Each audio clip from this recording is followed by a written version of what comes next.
Gusto na ang iyong ingay, Tera. Akala yata ng mga kapwa mo sangre ay madali ka lamang nila mapapawi sa akin. Huwag kang papakasiguro, Gargar. Hindi pang habang buhay ang panalo mo.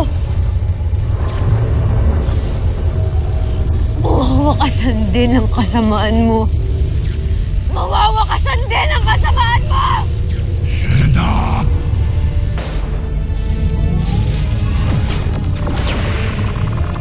Kahit anong sabihin mo, Tera, wala ka nang magagawa.